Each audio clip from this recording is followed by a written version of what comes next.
అదే RTV app వార్తల్ని క్షణాల్లో చదివే అవకాశం ఉంటుంది. ఒక న్యూస్ పేపర్, ఒక టెలివిజన్ ఛానల్ మీ చేతుల్లో ఎప్పుడూ ఉంటాయి. భోగాపురం అంతర్జాతీయ విమానాశ్రయాన్ని పరిశీలించడానికి నేడు కేంద్ర మంత్రి విమానయాన శాఖ మంత్రిగా ఉన్నటువంటి కేంద్ర విమానయాన శాఖ మంత్రిగా ఉన్నటువంటి కింజరాపు రామ్మోహన్ రెడ్డి గారి యొక్క ప్రాంతాన్ని అయితే సందర్శించిన పరిస్థితి కనిపించింది. ఇదే క్రమంలో పూర్తి స్థాయిలో ఎన్ని విధాలుగా ఎటువంటి పనులు జరుగుతున్నాయి, ఏం జరుగుతున్నాయి ప్రతి విషయం కూడా కూలంకుషంగా క్షుణ్ణంగా పరిశీలన పరిస్థితి కనిపిస్తూ ఉన్నది. ఇప్పటికే చూసుకుంటే ఇప్పటికే అన్ని కూడా పరిశీలించి మళ్ళీ ఇక్కడి నుంచి రిటర్న్ బయలుదేరిన పరిస్థితి కనిపించింది. ఇదే క్రమంలో మనతో పాటు వచ్చినటువంటి కొంతమంది నాయకులు కూడా ఉన్నారు. ఇందులో భాగంగా చూసుకుంటే రాష్ట్ర మాక్ఫెడ్ చైర్మన్ కరోత్ బంగారాజు కూడా ఈ యొక్క ప్రాంతానికి చెందిన వ్యక్తి. ముఖ్యంగా చూసుకుంటే సార్ చెప్పండి సార్, ఎలా అనిపిస్తుంది ఏంటి చూస్తూ ఉంటే అన్ని పనులు కూడా సరే వేగంగా జరుగుతున్నాయి. కూటమి ప్రభుత్వం వచ్చింది గత 14 నెలలుగా సరే వేగంతో ఈ యొక్క పనులన్నీ పూర్తి చేసామని చెప్తున్నారు. గత ప్రభుత్వం చూసుకుంటే 24% వరకు మాత్రం పనులు అయ్యాయి. మేము వచ్చిన తర్వాత సుమారుగా మొత్తానికి 84-86% కూడా పూర్తిగా పనులు పూర్తి చేసామని చెప్తుంది. దీన్ని అంతా ఎలా చూడాలి ఏంటి?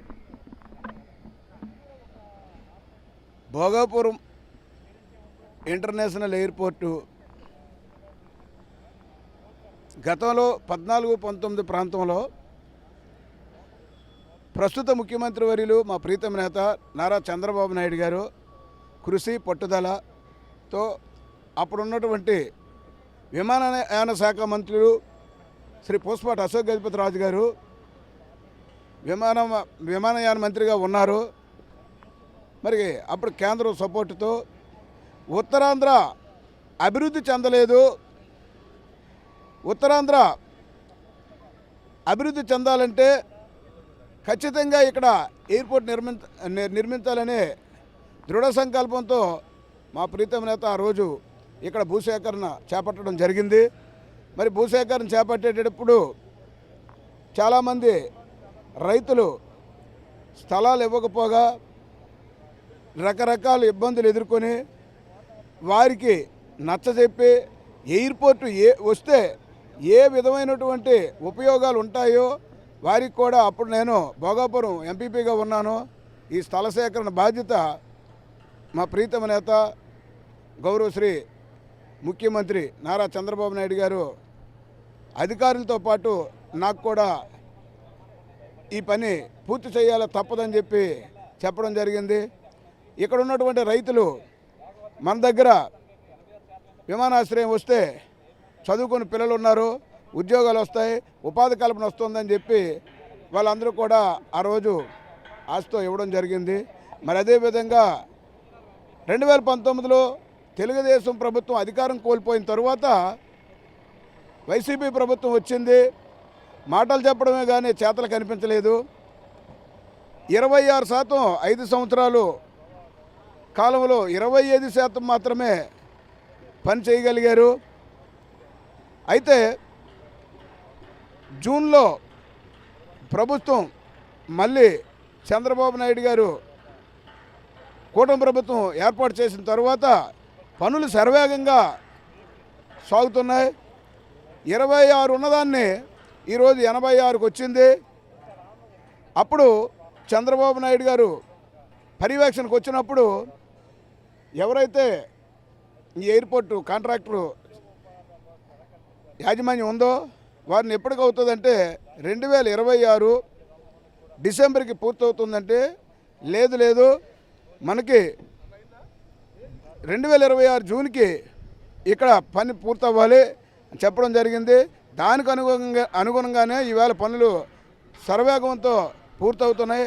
అనుకున్న లెక్క ప్రకారం అయితే ఇప్పటికీ 76% అవ్వాలి. అలాంటిది 86% అయింది. అంటే అనుకున్న కన్నా ఇంకా స్పీడ్గా పని జరుగుతుంది. కాబట్టి చంద్రబాబు నాయుడు గారి చొరవతోనూ మరి ఇప్పటి విమానయాన మంత్రి వర్యులు మన రామ్మోహన్ నాయుడు గారు కూడా ప్రతి నెల వచ్చి ఇక్కడ పర్యవేక్షించి మేమందరం కూడా ఆయనతో పాటు వచ్చి పర్యవేక్షణ చేస్తున్నాం. పనులు కూడా సర్వేగంగా జరుగుతున్నాయి. కాబట్టి తెలుగుదేశం ప్రభుత్వం తాలూకా పనితనం ఇది ఇలా ఉంటుందని చెప్పి నిరూపించుకోగలిగాం. అంటే ముఖ్యంగా చూసుకుంటే ఈ ప్రాంత వాసులే మీరు ఇవన్నీ కూడా ఆ టైంలో కూడా భూసేకరణలో కూడా కీలక పాత్ర పోషించారు. ఎంతోమంది వేల రైతులు కూడా ఇప్పుడు కూడా రూపాయి అందలేదంటూ కలెక్టర్ ఆఫీస్ చుట్టూ కూడా తిరుగుతున్న నేపథ్యం అయితే కనిపిస్తుంది. వాళ్ళందరికీ ఏ విధంగా వీళ్ళకి రావాల్సినటువంటి ఆ సొమ్ముని ఏ విధంగా చెల్లిస్తారు ఏంటి? 2019 వరకు 2750 ఎకరాలు భూసేకరణ చేయడం జరిగింది. వారందరికీ కూడా మా ప్రభుత్వం ఉన్నప్పుడే మొత్తం డబ్బులన్నీ ఇవ్వడం జరిగింది. తరువాత వైసీపీ ప్రభుత్వం వచ్చిన తర్వాత ఒక 200-250 ఎకరాలు భూసేకరణ చేశారు. వారికి డబ్బులు ఇవ్వలేదు. కొంతమందికి కోర్టులో జమ చేశారు, కొంతమందికి కోర్టులో జమ చేయలేదు. ఇక్కడ వాళ్ళకి డబ్బులు ఇవ్వలేదు. వారికి మాత్రం ఎవరైతే కోర్టులు వేసినవి అమౌంట్ ఉందో అది 25 కోట్లు ఉంది. ఏమీ లేకుండా ఇదిగో ఇస్తాం అదిగో ఇస్తామని చెప్పిన 25 కోట్లు ఉన్నాయి. వారి కోసం ఈరోజు ఎప్పటి నుంచో మేము పోరాటం చేస్తున్నాం. ఈరోజు కూడా కేంద్ర మంత్రివర్యులకి తెలియజేయడం జరిగింది. దాన్ని కలెక్టర్ గారికి చెప్పడం జరిగింది. త్వరలోనే వైసీపీ ప్రభుత్వం ఏదైతే రైతుల దగ్గర భూములు తీసుకొని డబ్బులు ఇవ్వలేదో ఆ డబ్బులన్నీ కూడా రైతులు ఇబ్బంది పడకూడదని చెప్పి వాళ్ళందరికీ డబ్బులు ఇవ్వమని చెప్పారు. దాన్ని త్వరలోనే ఇప్పుడు కొత్త కలెక్టర్ గారు ఇస్తామని చెప్పి చెప్పడం జరిగిందండి. అంటే మీరు రైతులు అన్నారు, రైతుల కోసం వచ్చి ఈరోజు చూసుకున్న రాష్ట్ర వ్యాప్తంగా కూడా యూరియాలకైతే తీవ్ర అవసరం పడుతున్న పరిస్థితి కనిపిస్తుంది. మీరు కూడా మాక్ఫెడ్ చైర్మన్గా కూడా ఉన్నారు. ఎందుకంటే మీరు రైతుల కోసం మీరు అంతైనా పాటుపడాల్సిన అవసరం అయితే ఉంది.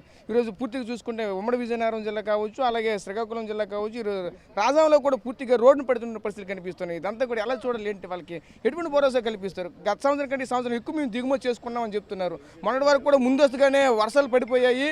ఆ వర్షాలు పడిపోవడంతో మేమైతే పూర్తిగా అందరికి అందించలేకపోయామని చెప్పుకునే పరిస్థితి కనిపించింది. ఈరోజు వర్షాలు పడకపోయినప్పటికీ కూడా ముందస్తుకు వచ్చినప్పటికీ కూడా టైం టేకన్ అనేది ఖచ్చితంగా కనిపిస్తుంది. ఎందుకు అందించలేకపోతున్నాయి? ఏం జరుగుతుంది అసలు? గత సంవత్సరం ఆగస్టు నెలాఖరు వచ్చినప్పటికీ రాష్ట్రం మొత్తం మీద 1,67,000 మెట్రిక్ టన్నులు యూరియా సరఫరా చేశారు. అయినా సరిపోయింది. అప్పుడు ఈ సంవత్సరం వచ్చేసరికి 2,47,000 టన్నులు ఇవాళ సరఫరా చేసాం. అయినా కూడా అక్కడక్కడ కొరత రావడం యథార్థం. కానీ ఇతర రాష్ట్రాలతో పోలిస్తే రైతుల్ని ఒకరోజో 2 రోజులు ఇబ్బంది వస్తుందనగా 3వ రోజో 4వ రోజుకో ఖచ్చితంగా మనం సరుకు అందించగలుగుతున్నాం. ఇంపోర్టెడ్ సరుకు రావడం లేదు. ఇక్కడ కూడా కాకినాడలో ఒక నాగార్జున యూరియా ఒక కంపెనీ ఉండేది, అది కూడా మూతపడింది. అయినా మా చంద్రబాబు నాయుడు గారు చొరవతో కేంద్రంతో మాట్లాడి రైతులకంటే ఎటువంటి ఇబ్బంది లేకుండా ఈవేళకు కూడా మాకు నిలవ ఉంది. ఖచ్చితంగా యూరియా ఎవరికి అవసరమో తెలుసుకొని 1 రోజు 2 రోజులు అటు ఇటు అవుతుంది. కానీ యూరియా అయితే రైతులకు లేకుండా అయితే మాత్రం ఎక్కడా లేదు. అలాంటి ఇబ్బంది ఏది కూడా రైతులు పడవసరం లేదు. ఇప్పటికైనా సరే వీళ్ళకి భయంతో కొంతమంది రేపు ఖరీఫ్కి కూడా ముందే విడిపించుకొని తెలివితేటలుగా ఉంచడం జరిగింది. మన విజయనగరం జిల్లాకు వస్తే ముందే బఫర్ జోన్లో 4,600 టన్నులు ఉంచడం జరిగింది. కాబట్టి గత సంవత్సరంతో పోలిస్తే రాష్ట్రం మొత్తం మీద 1,15,000 టన్నులు ముందే బఫర్ జోన్లో ఉంచాము. కాబట్టి తెలంగాణ లాంటి రాష్ట్రాలకు వచ్చిన పరిస్థితి మనకు రాకుండా కాపాడుకోగలిగాము. ముందు జాగ్రత్తలో ఉన్నాము. అయితే కొంత రైతులకు ఆందోళన కలిగేటట్టు కొంతమంది వాళ్ళని భయభ్రాంతులకు గురి చేసి యూరియా తర్వాత దొరకదని చెప్తే ముందుగుంటే ఆ యూరియా తెచ్చుకొని కొంతమంది అవసరం లేకపోయినా సరే రాబోయే రోజులకి నిల్వ ఉంచుకోవడం వల్ల కొంత కొరత ఏర్పడింది. ఎటువంటి కొరత లేదు, ఇబ్బంది లేదు. ఖచ్చితంగా అందరికీ రైతులకు యూరియా ఉంటుంది. రైట్. సో చూసాం కదా, ముఖ్యంగా చూసుకుంటే ఒకటే చెప్పుకునే పరిస్థితి కనిపిస్తుంది. ఈ ప్రాంత వాసులు కాబట్టి ఖచ్చితంగా ఇక్కడ ఉన్నటువంటి రైతులందరికీ కూడా న్యాయం జరుగుతుందంటూ కూడా చెప్పుకోవాల్సిన పరిస్థితి కనిపిస్తుంది. ఎందుకంటే భోగాపురం ఎయిర్పోర్ట్ సంబంధించి ఎంతోమంది నిర్వాసితులు అయితే మాత్రం రోడ్డు పడినటువంటి పరిస్థితులు కూడా కనిపించింది. వాళ్ళందరినీ కూడా ప్రభుత్వం అయితే ఖచ్చితంగా ఆదుకుంటుందంటూ కూడా మరొక చెప్తున్నారు. ముఖ్యంగా చూసుకుంటే ఉత్తరాంధ్రకి తలమానికంగా ఉన్నటువంటి అంతర్జాతీయ విమానాశ్రయం అయితే పనులు శరవేగంగా జరుగుతున్నటువంటి నేపథ్యంలోనే ఈరోజు ఖచ్చితంగా ప్రతి ఒక్క నాయకులు కూడా అలాగే ఉన్న ప్రజలంతా కూడా కొనియాడుతున్న పరిస్థితులు కనిపిస్తుంది. ఎందుకంటే ఈ అందరూ కూడా ఉత్తరాంధ్ర వైపు అయితే చూస్తున్నటువంటి పరిస్థితులు కూడా కనిపిస్తున్నాయని చెప్పుకోవాల్సిన పరిస్థితి కనిపిస్తుంది. అదేవిధంగా మరోవైపు ముఖ్యంగా చూసుకుంటే రాష్ట్రంలో ఏర్పడుతున్న యూరియా కొరతపైన అయితే మాత్రం ఎవరు కూడా ఆందోళన చెందొద్దంటూ కూడా మరొక చెప్పుకోవాల్సిన పరిస్థితి కనిపిస్తుంది. ప్రస్తుతం camera person Naidu Rajesh, RTV, Vizianagaram నుంచి. తెలుగులో ఫాస్టెస్ట్ న్యూస్ యాప్ ఇప్పుడు కొత్త అవతారంలో 5 సెకండ్లోనే పూర్తి వార్తా సమాచారం మీ చేతిలో. సోషల్ మీడియా ట్రెండ్స్ మీ కళ్ళ ముందుకే live TV and voice search ఆప్షన్స్తో ఇప్పుడే డౌన్లోడ్ చేయండి. యాప్ లింక్ డిస్క్రిప్షన్లో ఉంది.